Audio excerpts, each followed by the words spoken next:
So is getting wealthy all about how much you earn, or is it about your spending habits? Let's have a discussion about this.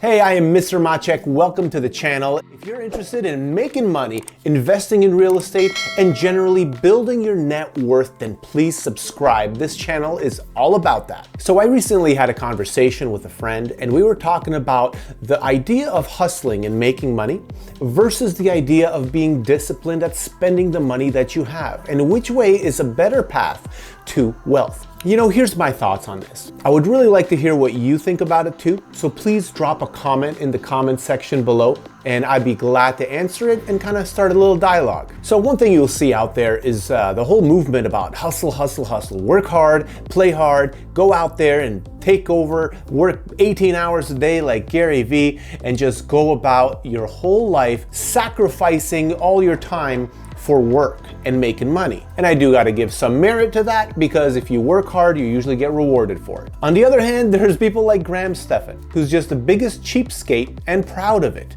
And he really just won't even spend $1 on coffee. He has a 20-cent iced coffee, which is kind of an extreme, but you know what? It worked for him, didn't it? So what's better? Which one is actually more productive? And my opinion is that they actually go completely hand in hand. They are not independent of each other. Here's what I mean. If you're really good at making a lot of money, but you lack the discipline of spending it properly, are you gonna end up having any money at the end of the day? Maybe, maybe not. Right? Because your discipline is what's going to dictate how much you actually have left over. And also, if you are really good at saving money and not spending any, you're kind of in one of these scarcity mindsets, and you probably don't even believe that you're going to be able to make a lot of money. So you're probably limiting yourself in some way subconsciously. At least that's what I believe. But really, here's the magic. I'm going to give you a few actionable steps that you can take to have a great success in both the hustle and the discipline of not blowing all your money. Now, if you like this video, please click the like button. It just takes a second, and by clicking the like button on every single video I put out, it's gonna help build discipline, and discipline is what you need to be able to save money. So just do it. It only takes a split second. First, I just wanna talk about the negative connotation of being cheap. If this is what you believe that it is, then please rephrase and restructure the thought on that. It is not about being cheap. It's about being smart. Are you smart? Just ask yourself that. Are you a smart person? If you are, then you are going to be very successful in being disciplined over time. It doesn't come overnight. If you believe that cheap is bad, then just become smart instead. And I know you can do it, so take these action steps. Okay, so first of all, on the big picture of all the money that you earn, the first thing you have to do is pay taxes.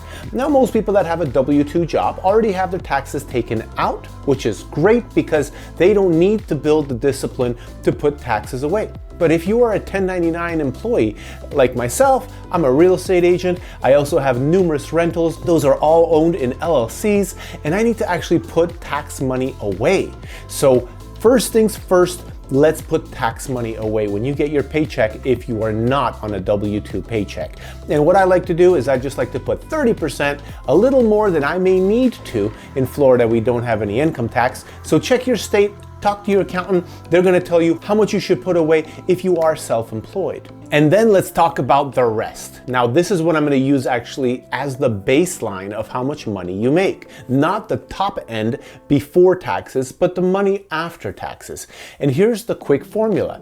10%, 10%, 10%, 10%, 60%. So let's talk about all of these. So what are all these 10%, you're asked? The first 10% is charity or tithing or just donating money or maybe helping someone out. It could be anything from actual organizations that do work that you like, or it could be to your church, or it could be to someone who really needs it and you're just giving them money. It doesn't have to be tax deductible. It's just 10% of your money that you earn, you set aside for giving away. That's all. The second 10% is about your savings. So you should have a savings account or some sort of saving mechanism, which is readily accessible cash, independent of any stock market or anything else. Just take that 10% and put it into some sort of account. You can hold it in precious metals that you have at home or in your safety deposit box, or you can hold it in cash or just a savings account in a bank. Really, how you hold it does not matter. It's really about the emergency fund money, just in case something happens in life. So put 10% away for that. Now the next 10% is the exciting one, and that's for investing. Now whether it's putting it into the stock market or saving 10% for a down payment on an investment property, it could be anything. Does not matter, just put 10% away for investing purposes. Now the last 10% is about your debts. So if you have any sort of debt, for example, credit card debt, school debt, medical debt, just check your credit report, and anything that shows up that you have a balance due is a debt, including your car debt. And your car debt is not a lease, right? That's not a debt. That is just a lease. That's part of your living expenses. So you want to pay off all your debts and use 10% of your money to do that. If you are one of the very few people that has zero debt, now your primary residence does not count as debt. Your primary residence is part of your household expenses. But if you have paid off all your other debts, take that extra 10% and put it into the third pocket of investing. So just put 20% into your stocks, 20% into your down payment of an investment property, 20% into whatever investment instrument that you are using. And now we have the big chunk of 60% left. What do you do with this? You eat, you pay for your housing, you clothe yourself and your family, you pay for gas and car insurance, and you just pay for your cell phone and internet at home and whatever else your expenses are. This is money that you actually live off of. This isn't money that you invest. This is money that you go on vacations on and do whatever it is that you like to do in life. Going out to restaurants, taking people out to dinner, anything like that. 60%. I challenge you to track your numbers. I know it's not easy. Once again, it's discipline. Everything that takes discipline is not necessarily easy, but train yourself. If you actually care about having a retirement, having wealth, and having a comfortable lifestyle financially. And you're probably gonna say, I can't do that. I cannot live off of 60%. I only make this. I have expenses of that. And you're gonna come up with excuses. So let me give you a little trick that's really gonna make it a lot easier. So first, take all of your regular expenses that you have and line them up. It's easy to do it in a spreadsheet. And just like write down housing this much, electric this much, your water bill this much, your cell phone bill, your food expenses, all of these things, line it up. And then arrange it from highest to lowest. Because to make an impact on your budget, the easiest way to do it is impact the most expensive things.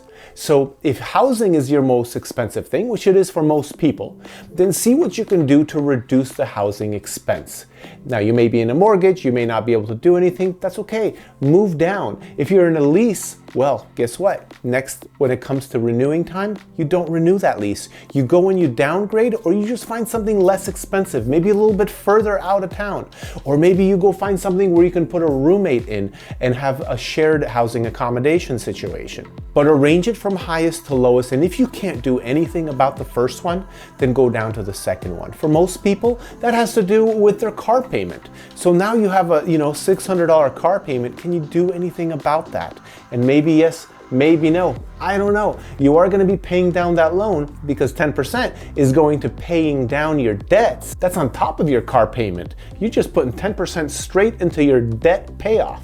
So whatever it is, start with the big ones because you're going to be able to make an impact much faster than trying to save $3 on a coffee, right? You know, the bottom line is that this is all about discipline. You have to have discipline to work hard and make money, and you have to have even more discipline to not blow that money and spend it. So practice the muscle of discipline. All you have to do is do your best every day. That's it. Literally, that's all you have to do. If you failed today, do your best tomorrow. And some days are better than others. I recommend reading The 4 Agreements. It's a great book that really digs this point down and shows you that it's okay. Just do your best today. I have a link down below if you want to get that book. I got it on Audible. I think I've listened to that book over 200 times. So click the link, read that book. It's excellent. And also, if you want to get into options trading, I've been doing this challenge. So I'm going to post this playlist right here, which is talking about my strategy of trading stock market options, calls and puts, and I'm having great success. Thanks for watching.